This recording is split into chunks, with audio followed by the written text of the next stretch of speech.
For me, it's critical because the action might only happen once. You know, if I'm shooting some adventure sport, say mountain biking or something, and this person does this incredible thing in front of the camera, if I don't get it when it happens, I may never get it again. So I think through the images before I go out, exactly kind of what I want to do. If it's possible, I'll go scout the location. It's not always possible, so I might have to think on the fly, but if I can, that really helps me kind of think through what I need to bring. Like the surf shot, for example, I thought about that for years. Could I overpower the sun and light up a surfer on a wave from the beach, which has never been done before? Lots of people have tried, it's never been done. We had 5 strobes on the beach, Yep. and then we had 4 assistants moving those strobes so that they could actually aim them at the surfer. And then I had a 600mm f4 lens that I was shooting with from the beach, maybe a few hundred feet away from the strobes. It took a long of experimentation to figure out the flash exposure, since we couldn't run out there with a light meter really and figure it out. I'm still amazed we got the picture because we caught the aerial. It had to be in focus. We were shooting at, what was it, 1/1200th of a second at f4. Wow. So it was very narrow depth of field, and so the focus had to like hit him. Yeah. Perfect. Everything had to come together, and they had to be aimed at him, and he had to catch the aerial, and he had to look good.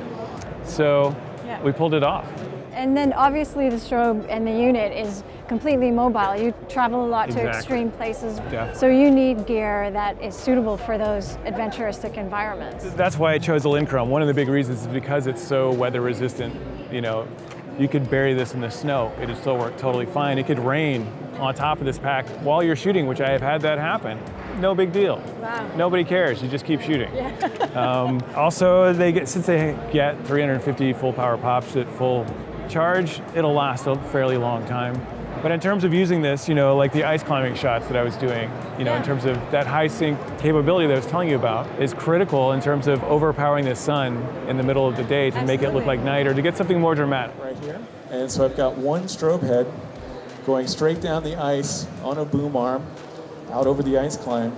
I had shot there several times before, and I'd even used strobes once the year before, so I was taking it to a next level.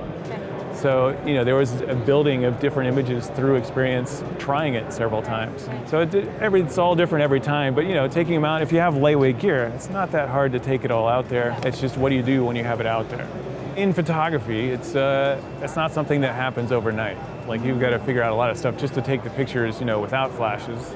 And if you're going to use flash, or you know, whether it's speed lights or strobes, no matter what it is, when you start adding artificial light, that becomes a lot more complicated. I think what most people think is they look at me and they see my pictures, they see the end result, and they think, wow, he just walked out there and put up a light, and bam, that like came out somehow. It's like, no, the reality is I put up a light, and then I played with it, and then I did this, and then I did that, and I tweaked it a lot to get that final result. That's why I'm not afraid to tell people exactly how I've done everything. Because I can tell you every single thing I know.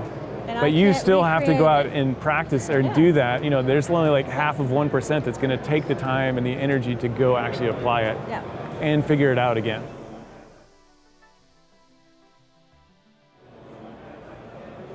You guys are fun. Nice. This is much easier than doing the presentation.